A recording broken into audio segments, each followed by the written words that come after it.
Welcome in, sim racing fans, Daytona International Speedway. Come on in and join us tonight. ERN's coverage of the Adrenaline Rush Racing League, brought to you by Butt Kicker. And tonight, we head to the road course at Daytona International Speedway, Kevin, and we are going to see something we have never seen in this series before. A road course. These guys will make right turns as well as left. They're going to go at it for 40 laps tonight. What do you think we can expect? You're going to see who's really a good road course racer and who struggles a little bit on the road courses. I struggle, so I would not be towards the front. But we've got a couple of drivers in this field that are really going to stand out, and you're going to see it in the opening laps. Yeah, absolutely. And, a driver that we talked about last week, that 3, you see him right on your screen, the 3 truck, Trevor Massetti, is, they're still in practice right now. But looking at lap times, he's almost 2 seconds faster than anybody else. And you can't help but wonder, is this going to be a race that he just walks away with? Or will we see, the usual competitors, Curtis Preston, GT Irizarry, Travis Everett? Or will we even see some guys, that we don't really get to talk about? Jeff Carson, Chad Biesinger, guys like that. Go up there and make a charge and try to steal a win away from the young kid. It's going to be really tough to beat him. He's the Chase Elliott of this league on the road courses. Just racing with him personally in other leagues and stuff, he's dominant. If he don't win, he's right up there behind the guy who's going to win it. So it's going to be really hard for him to not win. Yeah, absolutely. Well, ladies and gentlemen, buckle up, tighten them seatbelts up. Like we said, we're going to go 40 laps tonight. Now, the interesting thing, if you're not familiar with road course racing, there will be no caution flags thrown tonight. They will be what's called a local caution only. If somebody goes off track or wrecks, there will be the drivers will get a yellow flag displayed on their screen. But it's just to give them a heads up that there is an incident up ahead. But there will be no caution flags, and we're looking at about, I want to say, Kevin, now these numbers aren't really set in stone, somewhere between 17 and 20 laps on a tank of fuel. So we may need to see two pit stops tonight to get this thing going. Yeah, it's very possible. It's going to be really tight on the fuel window. It's almost perfect for the 40 laps to make it interesting for somebody who's not as fast. Um, but, Trevor's going to push hard. I think that's kind of the obvious of what he's going to do. But if you're someone like Jeff Carson, Travis Everett, Sheffield, GT Rosari, maybe play the fuel gamble and see if you can make it on one stop. Because if you can make it on one stop, you can win this race. Oh yeah, absolutely. I mean, if I think we have a good feeling that most of these guys are going to be chasing this three truck down tonight. But that makes a good point. Play the fuel strategy. Throw a wrench into the plans. That's something we would love to see it. I'm sure. Get Trevor on his heels, make him feel uncomfortable, and try to force him into making a mistake. I mean, there's so many turns here. Especially the newly added NASCAR chicane as you come out of turn 4. I mean, one wrong move and that could end you. Especially the size of them turtles. You hit one of those and you could flip the truck over. Yeah. If you go way too hard, and that's the biggest thing, man. Is just when you think that you're going fast, if you're over pushing a truck, you're actually losing time. It's just you just got to be in sync with the track, man. And that's what's crazy about road racers and why they're so good at what they do. It's a gift and it's a talent. Yeah. And I mean, this is like any road course, but we're going to stress it because we haven't seen this league run one. It's drive the track. It really is. It's don't race the guys. It's drive the track. Keep the thing on the track, and see if you can't end up with a good finish. I mean, we got 13 guys in the field tonight, Kevin, and I think if you're one of the guys that can just keep the truck on the track, I mean, you're probably looking at a top 10. Yes, definitely could get a top 10 easily. This could be a really good points day for any of these drivers out here if you just play it smart. Like me, I know I'm not going to win the race, unless a fuel gamble works out good for me. But I'm not worried about chasing other people. I'm worried about running my line and not spinning out. That's the biggest thing. If you avoid spinning out, there's a really good chance that you may even get a top 5 in this race. Right, and we're gonna, as these guys they're getting on their warm up laps. We'll take a look at some of these paints tonight. Debuting a new paint, Michael Sheffield, league owner Sheffield Graphics. He put in a little work this week, and he's got a beautiful truck out there tonight, Kevin. The number 1 Folds of Honor. I mean, that thing is sharp looking, and hopefully he gets to keep it clean and maybe put it in victory lane tonight. Absolutely love that paint scheme. That's a beautiful paint scheme. But I'm just telling you right now, the paint scheme that people are going to be chasing tonight is that number 3. And he don't have to worry about chasing that paint scheme. That's a good-looking paint scheme right there. That's a hard one to beat. But another one I noticed just watching the guys out there running, Richard Gonzalez, really nice throwback paint scheme that he's running. Really like that paint scheme. It's beautiful. Yeah, as we see him go off track there, and that makes a good point. He just happened to go off track, and it gives us something to kind of remind everybody that during qualifying on a road course, if you go off the track, it erases your lap time. As you see, go off again there. So if you're gonna go off in your warm-up lap. But once you're on your time laps, you go off that track, it omits that lap for you, so that your lap time won't even count. That's why I always say, don't over push the truck to where you can't control it. Just run, just do your own thing. You'd be surprised at the lap times you can put down if just as long as you're consistent. That's the biggest thing here. Um, it's just be consistent, be smart. Yeah, yeah, absolutely. That's probably the best advice you could kind of really give to anybody that needs it, I guess, in a race like this.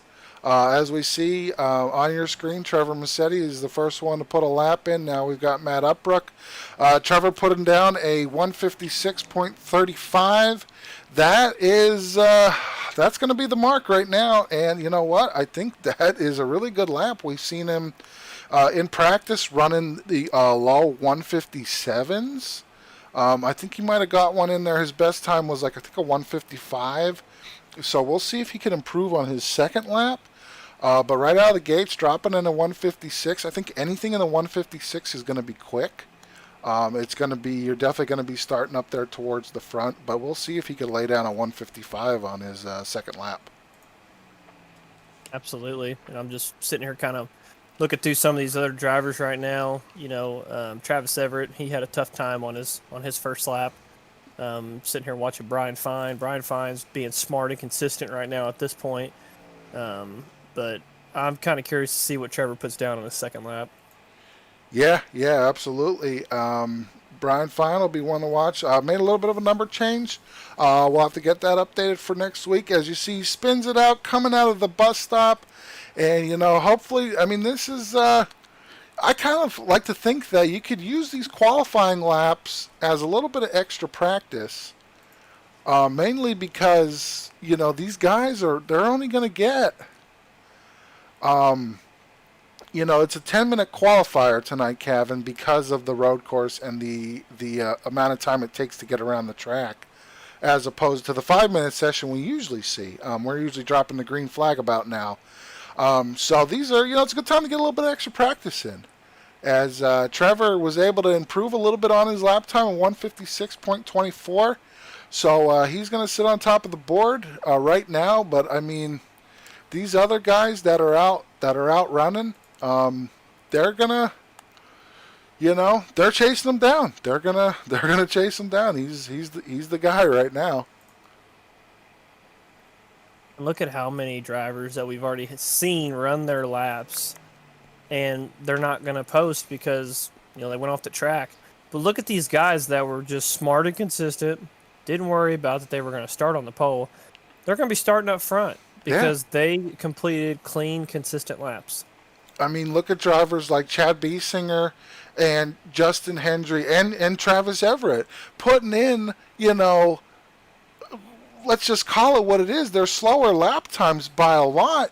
And these guys are going to be starting up near the front because they were able to keep the truck on the track. I mean, it's impressive, and it's what you need to do in a race like this, in a track like this. It's what you got to do, and but the question is what is it going to be like when we get down to turn one and when we drop the green flag on this thing?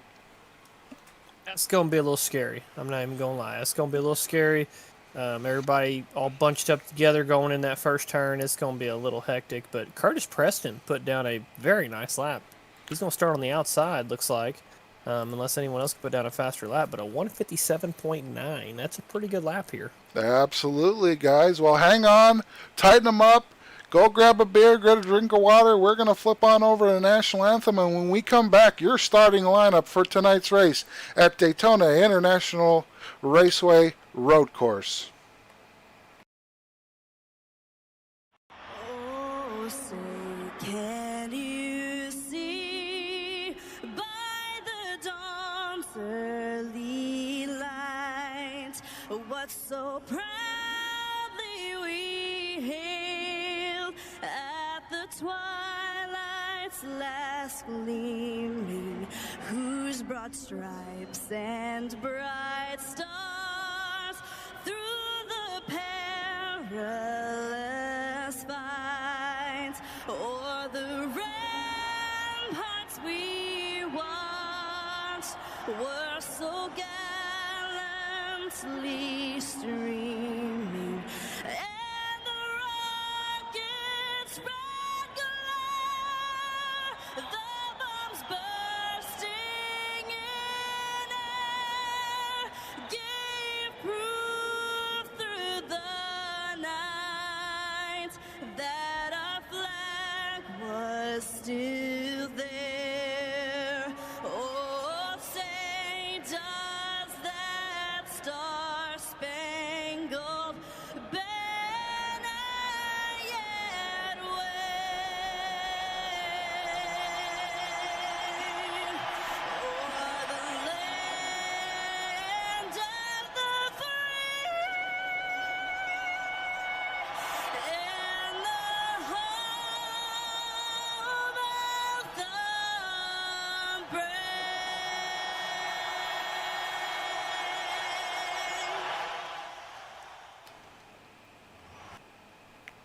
Welcome back, race fans, to Daytona for the road course. As tonight we have your starting lineup. On the pole, in the number 3 truck, we're going to have the Trevor Massetti. On his outside, the 29 of Cars Preston. Row number 2, Matt Upbrook in the 16, followed by on the outside, he'll have the 23 of Chad Biesinger. Starting 5th tonight, Justin Hendry. On his outside will be the 59 of Travis Everett. Row number 4, we're going to have the 4 of GT Irizarry, followed by the 6 of Richard Gonzalez. Kevin, take us the rest of the way. Row 5, we're going to have Mark Odell and Michael Sheffield. Row 6, we're going to have David Edwards and Brian Fine. And row 7, we're going to have Mr. Jeff Carson. And there you have it, folks, your starting lineup tonight. And Kevin, I know you want to talk to him. I want to hear from him as well. Let's bring him in. Your pole sitter, Trevor Massetti, down with Kevin Ruff. Trevor. You there, Trevor? Yeah, I got you, sir. Well, buddy, $20 bet I got on you. How do you feel going in this race? That feels pretty good. It's gonna be an interesting one for sure. A lot of these guys don't really run road courses, or at least not in stock cars. So it's a kind of a mixed bag of drivers, I feel like, but it's gonna be interesting. I was going to say probably the scariest point for you is probably going to be going into turn 1 on this green flag, wouldn't you say? Maybe because my teammates were just saying that they're not gonna lift going into. Or as soon as I start braking, they're not lifting. They said. So we'll see how that works out, I guess. Sounds like some great teammates, but Trevor, I know you're going to have a good run tonight. Go out there and show them how it's done, and hopefully we can talk to you at the end of this race. Sounds good. Appreciate it, guys.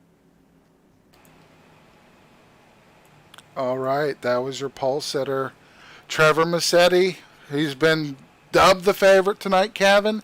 We got 40 laps. Anything can happen. I mean, his teammates can actually not lift in turn 1 and end his race. So we're going to have to see how this thing plays out. Chevy Silverado pace truck is on pit road. The 3 of Trevor Massetti will lead up down. Green flag is in the air. Let's go to work, boys. Adrenaline Rush is live here at Daytona Road Course. And Trevor got the start he needed big time. Yeah, I mean, he saw that as soon as he seen that flagman drop that green, he was gone, and that's what he needed to do. And he's got Matt Upbrook right there in tow. A driver that's been fairly consistent. You see him up there, in between pit cycles, and I'm glad to see that 16 truck running up near the front. Absolutely, Matt's a fun one to run with. Ran with him last night in the Medieval Racing League. Really good driver, class act. We had a little beating and banging in Martinsville last night, and me and him, we were beating the doors off each other, but had a whole lot of respect for each other. So really good guy, and glad to see you starting out there in second. Yeah, absolutely. And I mean, this is going to be a race where I think if Trevor can get the big lead like he wants to right out of the gate, as we see, I mean, he's already working close to a 2.5 lead. Over Matt Upbrook right now. I think that's what he wants to do to get comfortable. Let these guys behind him figure it out. And, I think that's where he's going to be at his best, with a big lead and, put everybody in the rear view, just run the track. But don't count these guys out. Curtis, Matt Upbrook, we got Justin Hendry up there in GT. These guys are hunting this guy down because they know he's good. They know he's good. Yeah, absolutely. But just watching right there through that little chicane, man. I mean, he just floors right through that while everyone else slows down. That's just crazy. As we had Justin Hendrick go off the track there, coming out of the bus stop, and that's it's just one of the things that we're gonna see tonight. It's gonna be keep it on the track, and hopefully you're there at the end. And like I said, you keep the truck on track tonight. I mean, I don't think a top 10 is out of reach. Regardless of how well you run, you keep it on the track, and you should be in the top 10 tonight.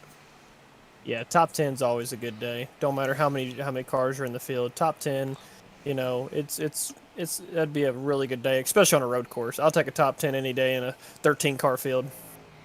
Yeah, yeah, absolutely. And anybody watching that on Facebook and YouTube, I would normally say pick your winner tonight. How about we do a little something different and pick a driver that could knock this 3 truck out of here, because he's already opened up a 4+ second lead, and we are only on lap 2.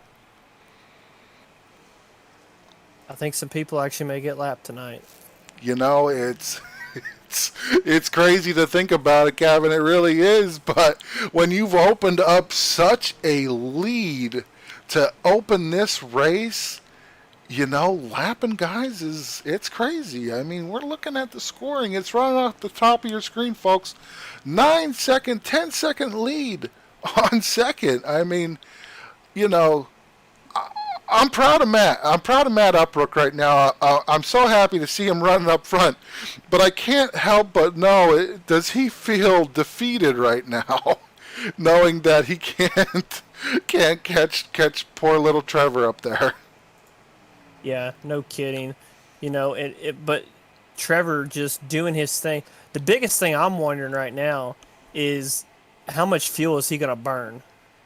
Just pulling away from everyone else, because the other guys kind of have a benefit going down the backstretch and coming around the turns, is they can draft. They can suck up to each other and save a little bit of fuel. I don't know if it's going to play that big of a factor with how much he's pulling away, but I'm just thinking of the little stuff right now that could play a factor late in the race. Right.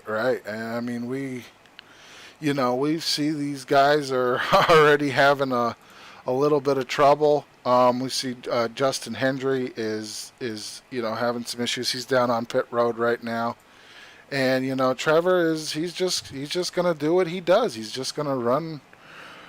Like I said, he's gonna feel his best comfort is gonna be running away with it, and I mean that's what he's doing right now. And here's your closest battle right here.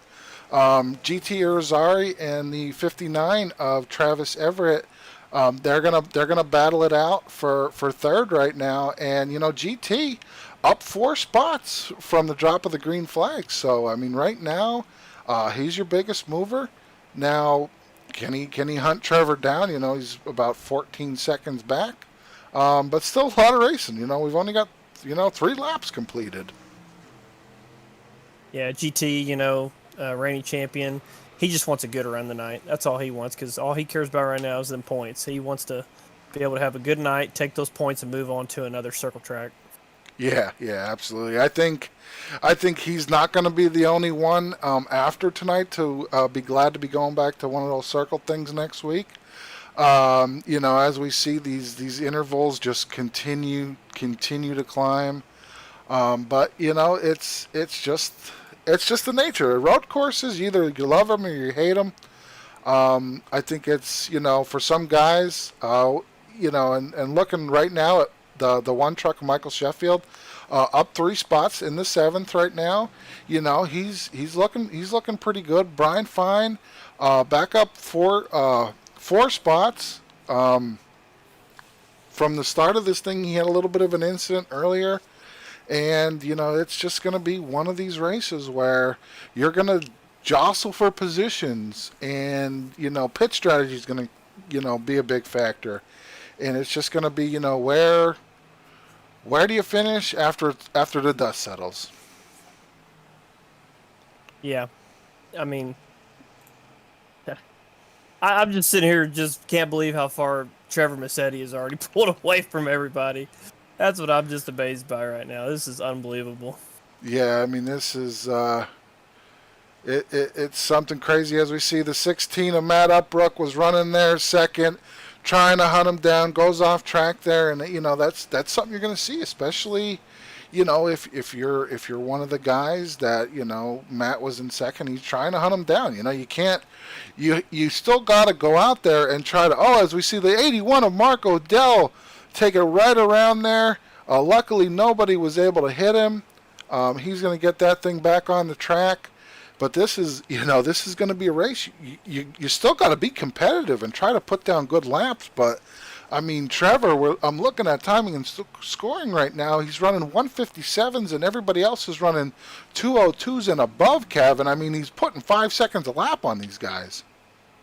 Yeah, and Mark Odell, if you're him or Matt Opbrick, the biggest thing right now you can't do is get yourself so mad that you start driving all tense on a road course. Because I'm just telling you, you spin out, you get mad. I've done it before. You tense up, you get really upset with yourself. Then you're overcorrecting, stuff like that. Then it gets even worse. You start wearing your tires out even faster. Just calm down. The biggest thing that I've learned on a road course is when it starts getting loose, get out of the throttle. Let it correct itself. Then slowly work your way back into the throttle once it's straightened up. And just, you're going to lose maybe a second or two, but it's a heck of a lot better than getting caught up in the grass and losing 5 seconds. Right, right. And you're absolutely right there, Kevin. I mean, this is, you got to have discipline, obviously, with the track. I mean, it'll bite you quicker than you can imagine. Yeah, you want to get up there, but I mean, if you put that thing off track or you put it into the wall, now remember, I mean, this is a league with no fast repair, so it's super important to not damage the truck up. Yeah, exactly. And this track, you really don't want to damage it up too much because if that truck gets a little tight, it is really hard here on this road course, especially. Oh yeah, absolutely. Let's, folks, since we've got so much of a big gap here, we're gonna run down through your field. We'll take a look at these guys' paints. Go ahead, throw it in the chat. Cheer on your favorite driver. Hopefully he could get up here and compete with this 3 truck. But right now, you're looking at him right now. Our race leader, Trevor Massetti, out of California, and he is taking his field to task. And all the way back in second, 21 seconds back behind him, we got the Ford GTA Rosari. Previous Season 1, Season 2 champ, already has a race win this year. Somerville, South Carolina, in the number 4 Ford F-150, trying to close the gap, doing his best, and we'll have to see if he could close it down. And we head on back, 3rd place. We call him the Mark Martin for a reason. He's always up there in the top 5, top 10. The 23 Chad Biesinger, and he's, I'll tell you what, Kevin. Chad is, I've ran at this track with him. Chad could whip it around this track pretty good, and stay pretty consistent with the lap time. So I'll be interested once we get down the end of this race to see where Chad's hanging out at.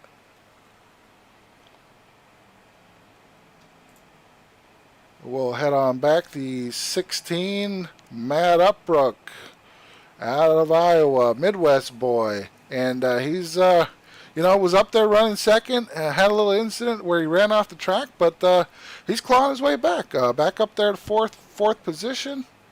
Matt having himself a nice little run. Yeah, he is. He's having a good run.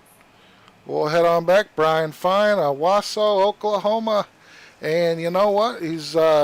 He decided to go with a little bit of change for the rest of the year. He's going to run in the 57 Freightliner inspired F-150. It's it's a good looking paint. Honestly, I do like it. I think it suits him. He's Brian can run these road courses. I think as long as he does what he has to do, keeps it on the track. I think he's going to be okay. Absolutely.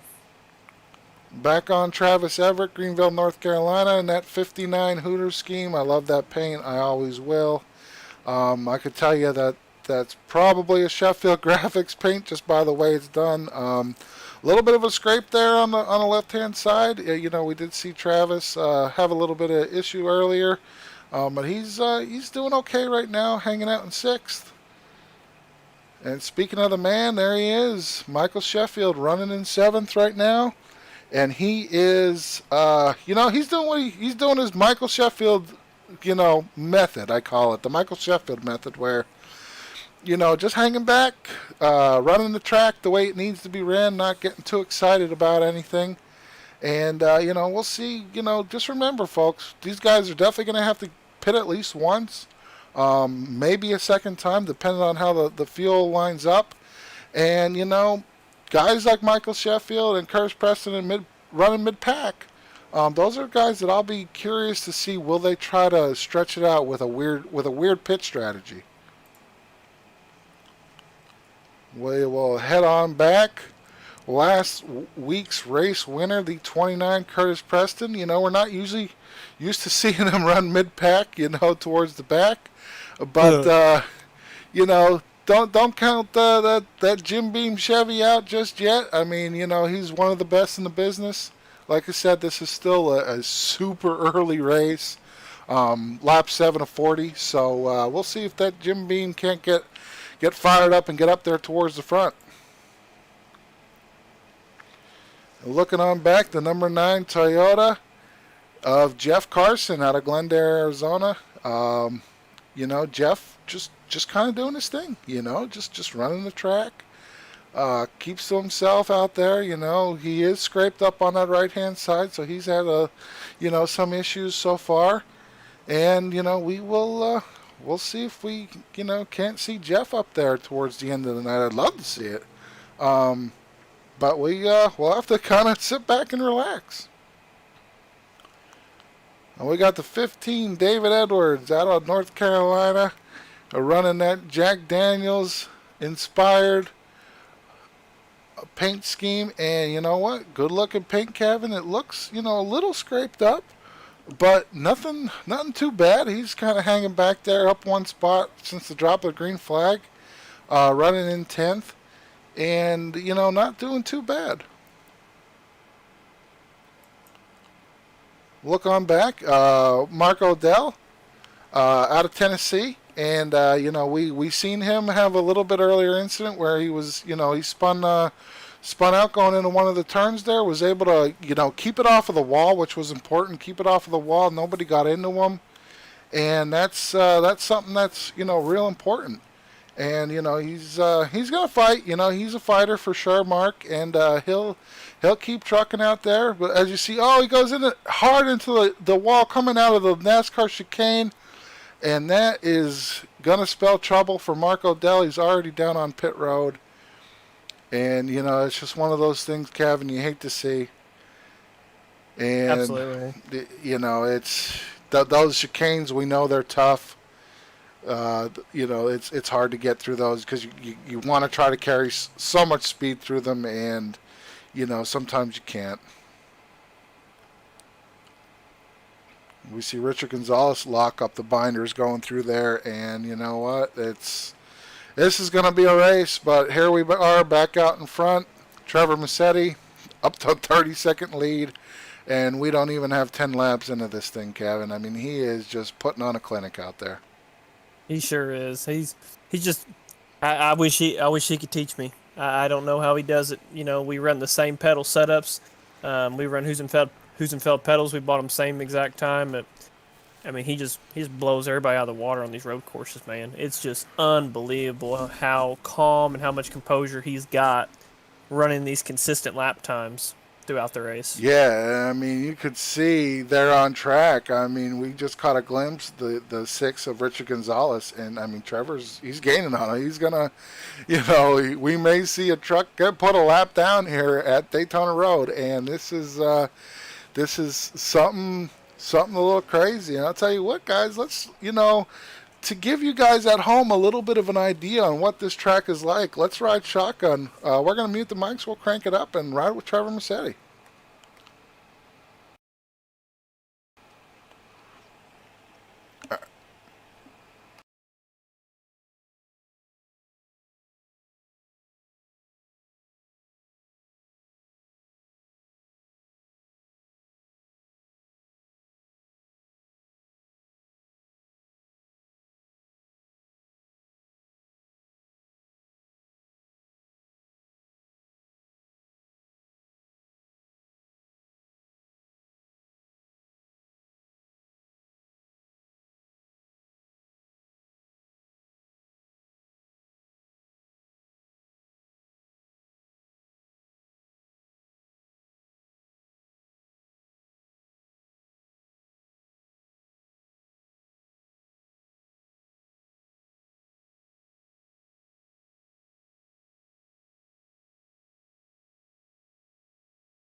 All right, we're back live. As you see, you're right at the end of that little segment there. The six of Richard Gonzalez being put a lap down, folks, by the three of Trevor Massetti, and locking the brakes up. With we could tell that a lot of these guys are definitely having some trouble. Getting around this course, and it's just the way some of it is. As we see the six Richard Gonzalez off the track there. And this is going to be just one of those races, Kevin, where you're either like road courses or you don't. We already know who for sure likes them. We already see three drivers at least one lap down, and it's just one of those things where they're just going to have to try to hang in there. Really, just try to hang in, at least finish the race. And next week's a new week. Yeah, absolutely. You just at this point, maybe try to learn some things. I mean, if Trevor gets around you, if I don't care if he laps me or not, I'm gonna try to stay behind him as long as I can to see the kind of line he runs and try to see what shift points he's doing. Because, I mean, definitely one of the biggest things right now that I'm noticing with Trevor versus the other drivers in the field is his shift points. I think some people are shifting too much, and Trevor's not. Trevor's shifting as lightly as possible on this road course. Right, absolutely. And we're going to go to a quick little replay here, Kevin, where the 23, we just spoke to him about him before. Chad Biesinger have a little incident here. You'll see as they come out of the turn, as they're getting ready to enter the turn turn 1 and 2 on the big track, and just a little too hard on the gas as he comes out of the turn and spins it right around. No damage, which is good, but that'll definitely cost you some time. It's also going to put some flat spots on the tires, which hurt definitely when you're on a road course more than anything. Yeah, absolutely. We're getting to we're about halfway through our first cycle. We'll probably see pit stops within six to 8 laps, I want to say. That's kind of a guesstimation right now. But I'm thinking about 6 to 8 laps, Kevin. We should see these guys, be kind of nearing the end of their fuel run there. And, I think for a lot of these guys, especially guys like Chad, where we've seen them go off track, gonna want to come in and just get some fresh tires. Yeah, absolutely. If I'm Chad, I definitely want tires right now. Because like I said, when you put flat spots on them and you heat up the tire like that, it kills them.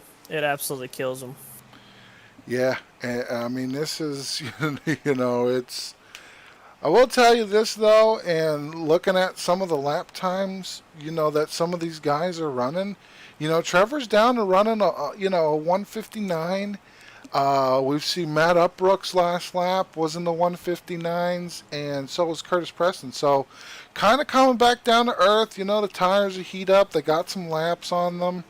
But the thing is when you when you already put a 35-second gapper on the field, if they're matching your lap times, it's really not that big of a deal because you already have such a big lead. They're not matching his lap times.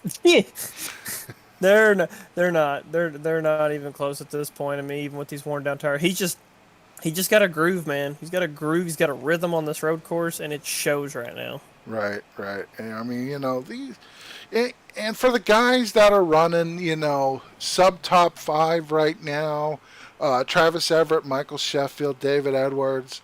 I mean, these guys are doing a heck of a job, just going out there and running the track. They probably know that Trevor's running away with this thing. And I think for them, don't get put a lap down, and you're going to be fine. Especially when it comes time to do pit stops, and maybe you get on a good pit strategy, you could push the truck a little bit further, and maybe only make it a one-stop race. and who knows what's going to happen. I mean, Trevor could spin out, put it into the wall, blow the motor up. I mean, anything's possible. Absolutely. And, that's why I'm sitting here in the booth with you and I'm not out there on that track, because those guys, even how far back they are, they'd still driving a better race than I would have. Oh yeah, 100%. I mean, if it was me out there, the pit crew would already be banging on it with a hammer, because this is a hard track to run. This is definitely no easy picnic, and I could tell you that Trevor has definitely put in the time that he needs to get this thing set up to where he wants it. He knows how to run the track, obviously. But I think he's got that truck dialed in, like just exactly where he wants it. He knows what it's going to do, at every turn, and I think that's just why you see him being so dominant. Yeah, and you see him, he's starting to slow up his braking points a little bit.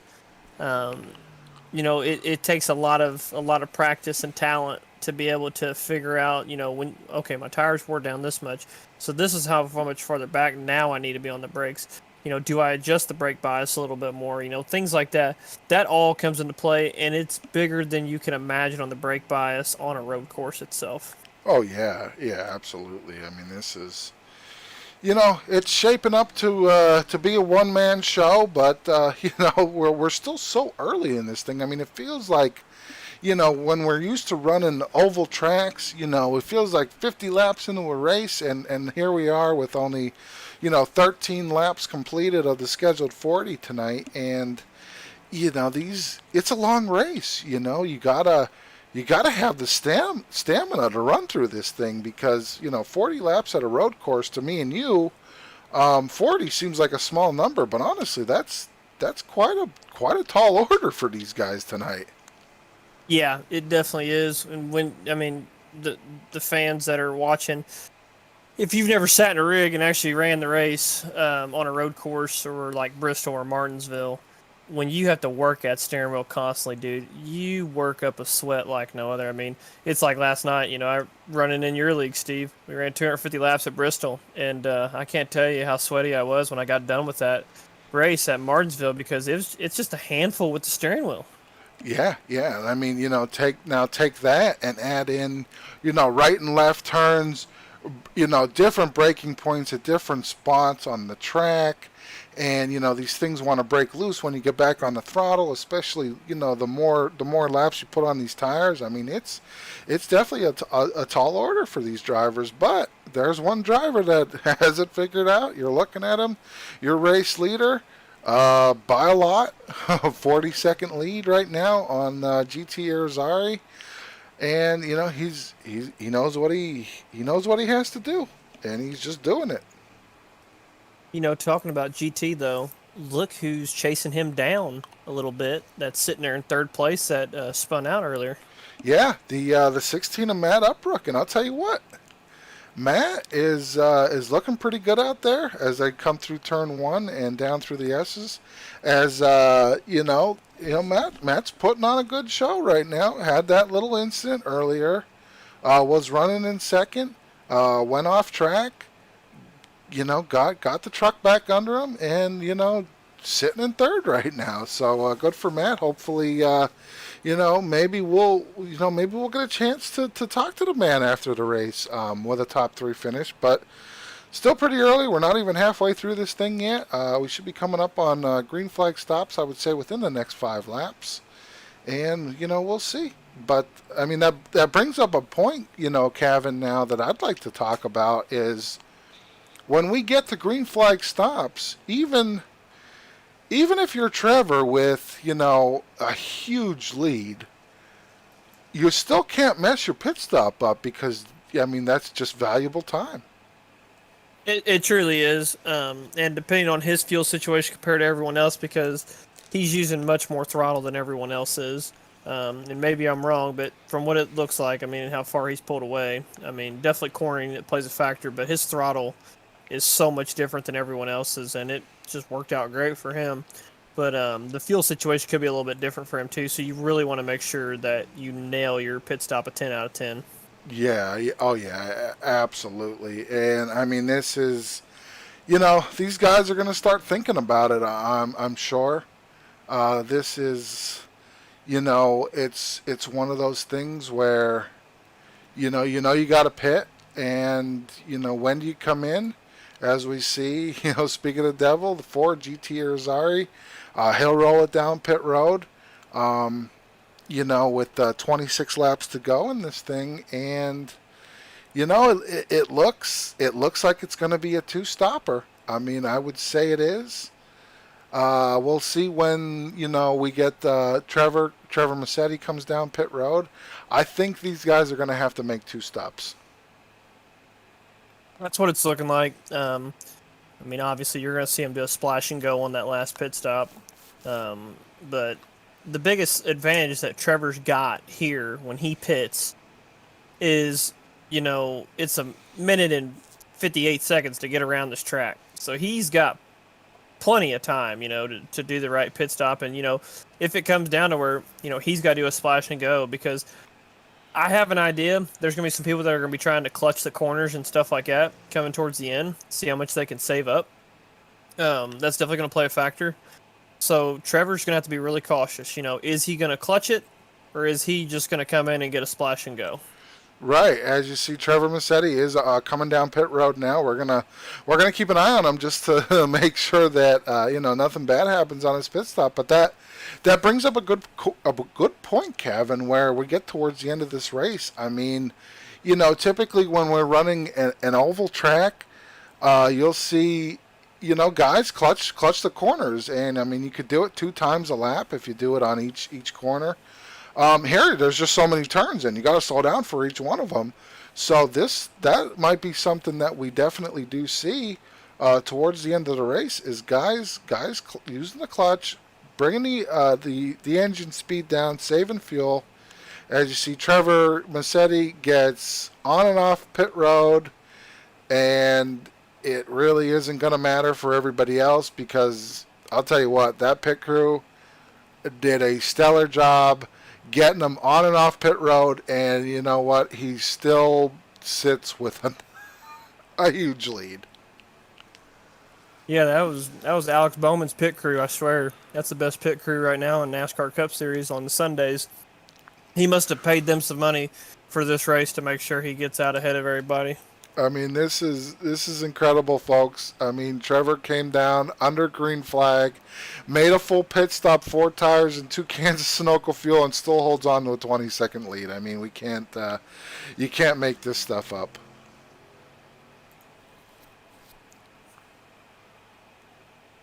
As we take a look, Matt Upbrook is trying his best. You know, I think, if you're Matt, though, you got to be happy the way you're running a road course race like this, especially when we go back to oval racing next week, Kevin, that, these races, yeah, you might be getting, taken a task by Trevor right now, but you get a top 5 finish, especially if it's, it's your first top 5 of the year.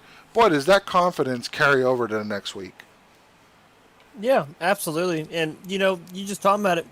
When you're doing these road races, it's just like the IMSA series and other, sports car series.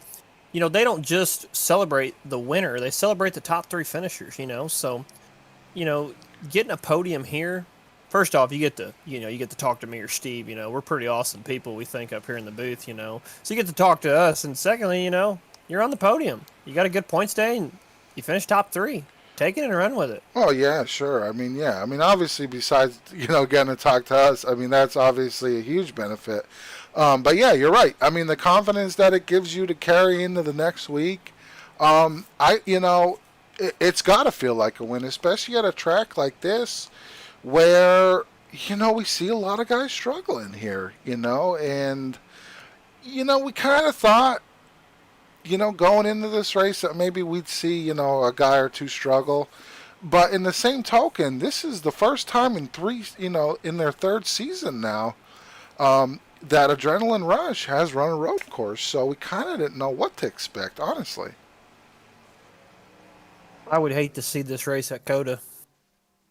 I think everybody would, as you know, as you know, we see Matt Upbrook actually lock the brakes up there a little bit. Still hasn't made his pit stop yet, and that is interesting for a couple of reasons.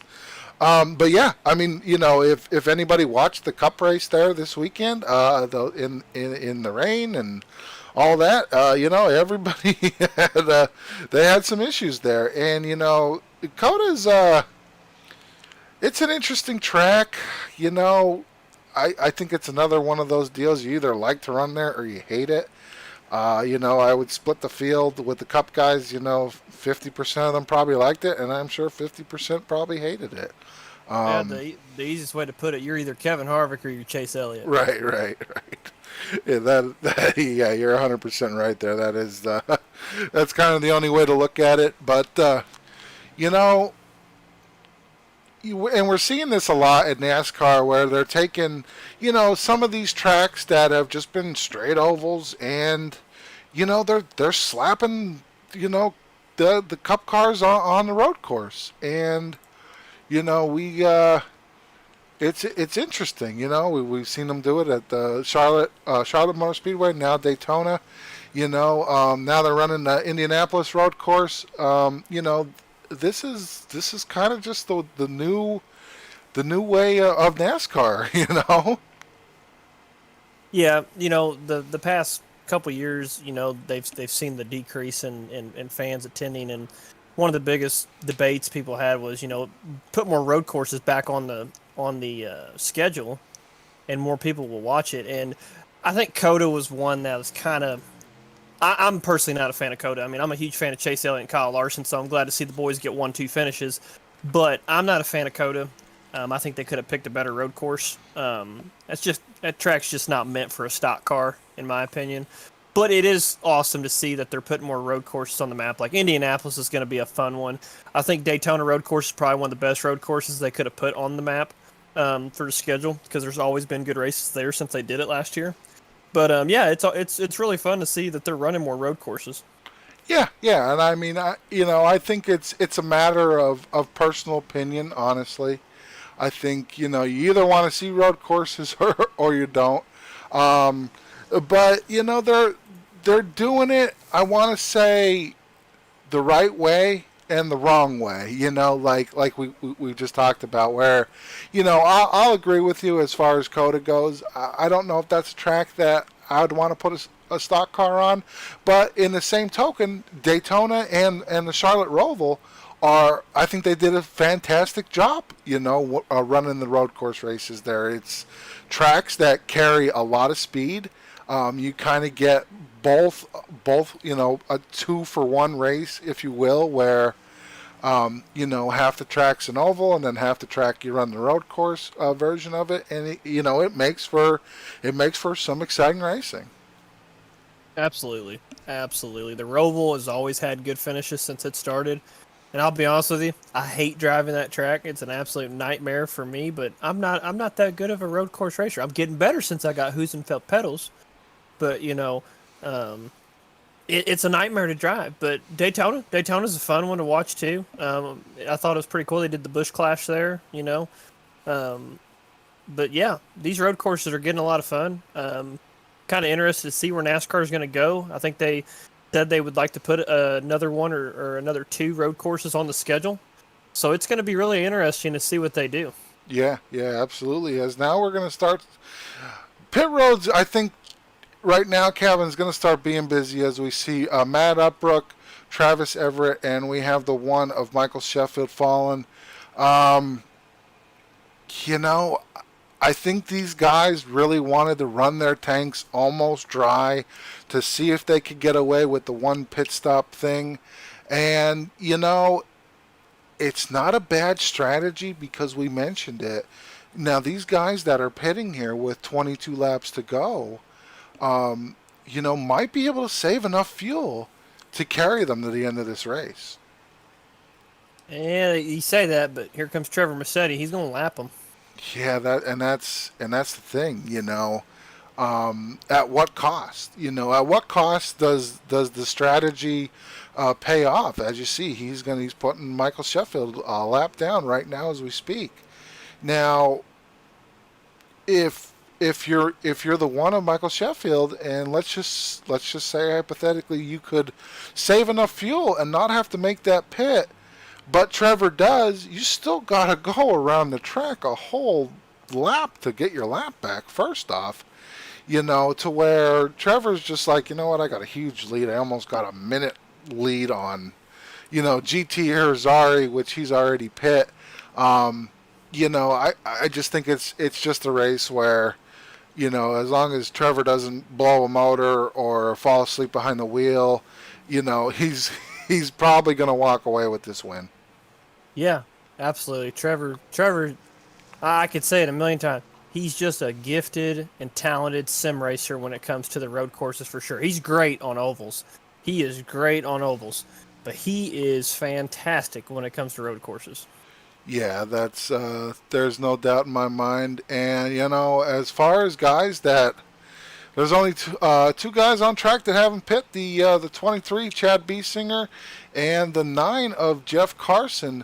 And as Chad Biesinger we see coming down pit road right now, it kind of goes back to the same thing where Trevor's probably going to come around and put them guys a lap down. So in a race where Trevor's kind of running away with it and just taking these guys to task, a strategy like this honestly doesn't even pay off when you got a guy out there just kind of putting heaters on. Yeah, but as you were saying earlier, for like some of these people up here, like Matt Opera, GT Irizarry, Curtis Preston currently scored his third. You want the momentum going when you go back to an oval track, the next race. You want that momentum.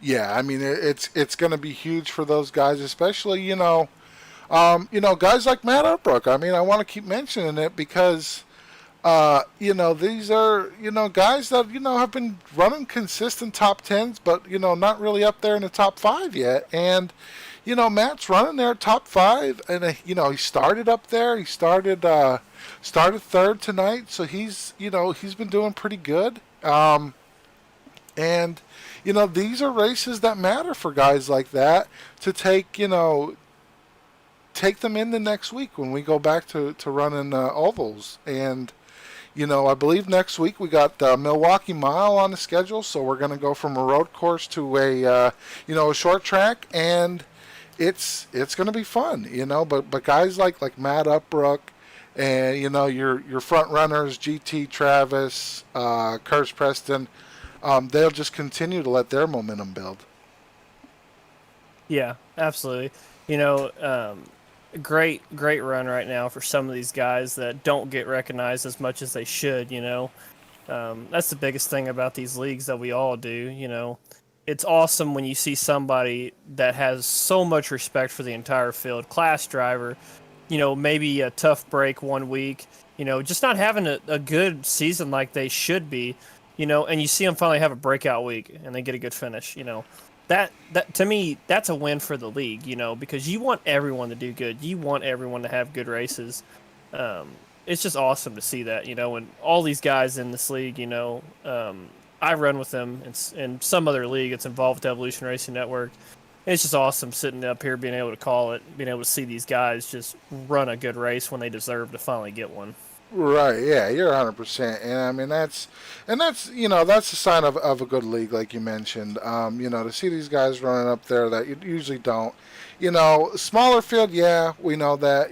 Still packs a lot of action, a very, very, very clean racing, which helps helps guys that you don't get to see up there, up towards the front every week because the biggest killer for anybody that isn't running up towards the front is being caught up in a wreck. And when you're in a league like this where, I mean, Kevin, if we've seen 5 cautions the whole season, it'd probably be a big number.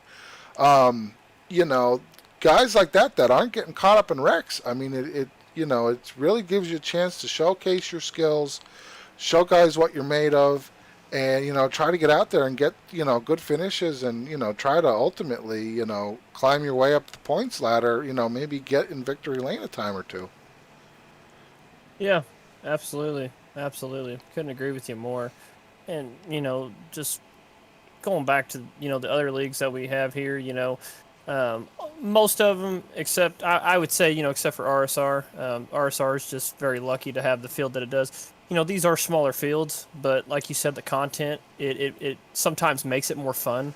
As a whole, we're not worried about the car count. We just want to be able to call these races with people that we enjoy racing with week in and week out. So it's a lot of fun being able to see this, and we're excited to be able to show you fans, showcase what talent we have in this league. Right, right. It's a good point. As GT Wild, as he locked them up, almost gets right into the back of the 29 of Curtis Preston. Wow, that would have been interesting, especially because those guys are teammates running each other hard through there. If you're in the iRacing community, and I know a lot of guys that tune in are.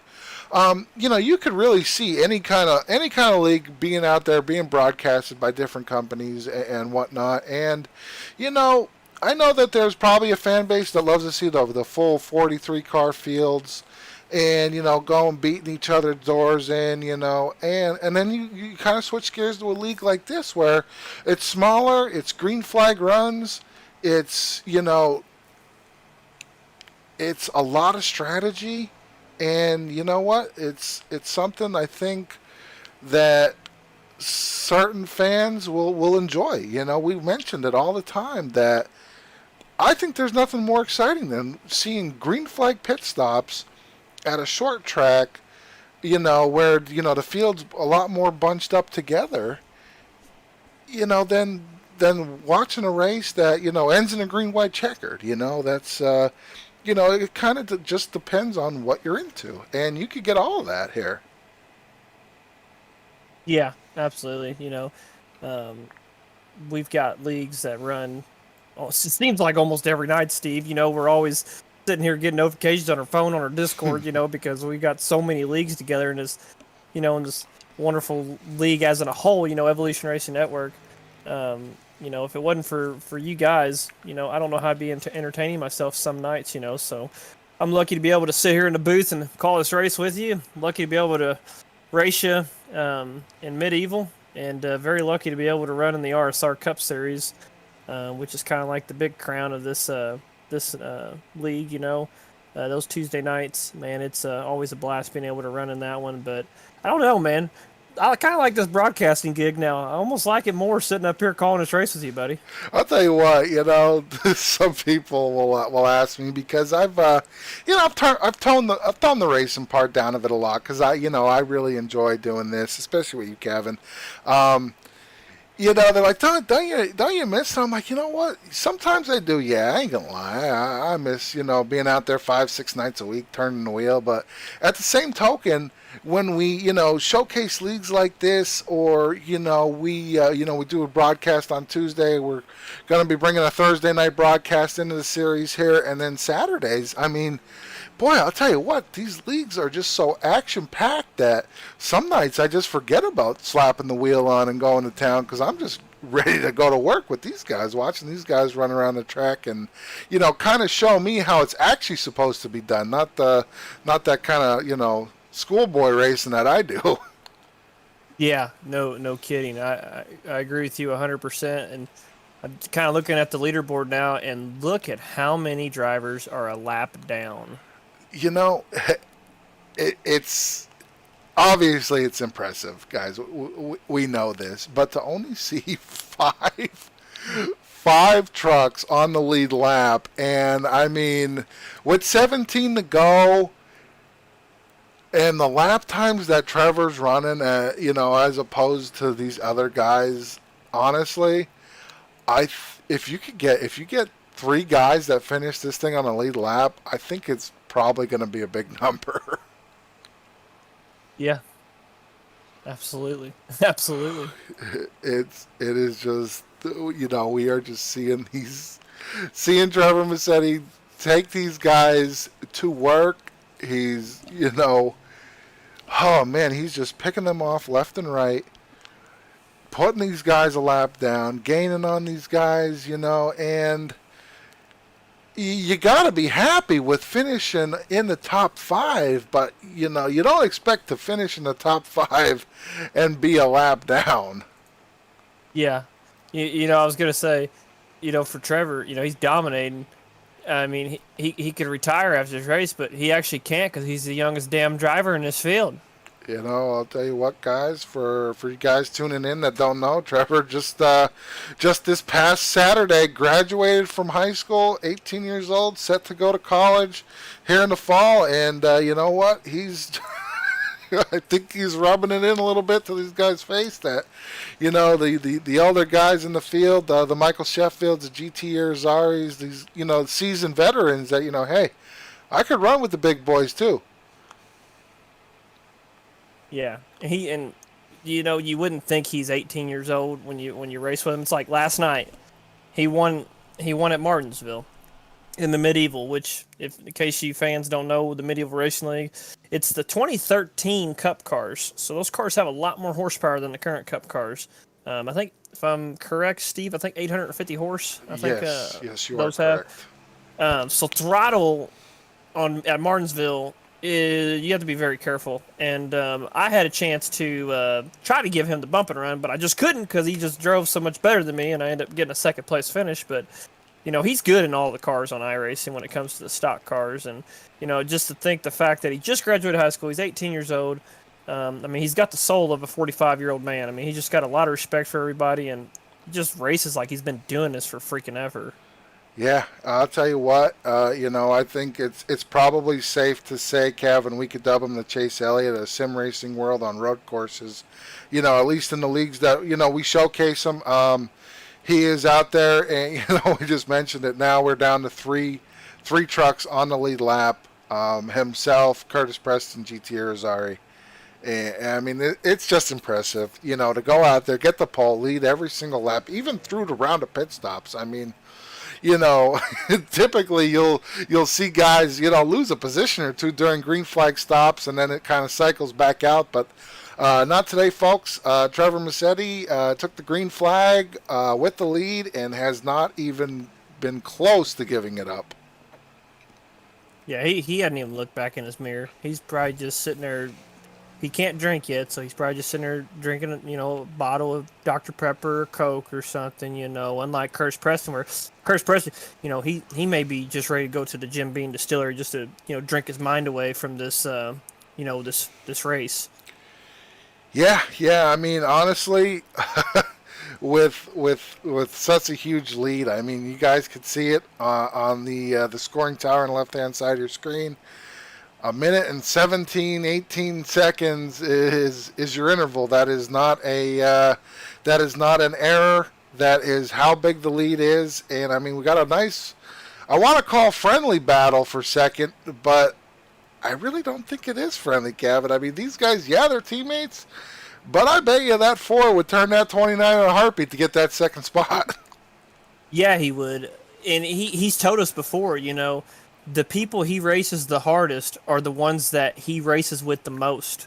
So Curtis Preston being his teammate, and they both, pretty close caliber sim race wise. I mean, if I had to choose between who I would want, I'd have to just draw in a hat. I mean, both respect the hell out of both these drivers, and they both just talented drivers, but he said it before, and the hardest person he will race is someone he races with a lot. So a teammate, something like that. He's gonna be right there on your door shot. He's not gonna give it up. He's kind of Ryan Newman. Yeah. I mean, you could see it as we're watching it live, and I agree with you 100%. Kevin, because we've seen it. We've already seen it multiple times this year. We go back to I believe it was Auto Club, where him and Travis Everett. They're teammates, and they were within inches of each other for 25 laps, battling for a win.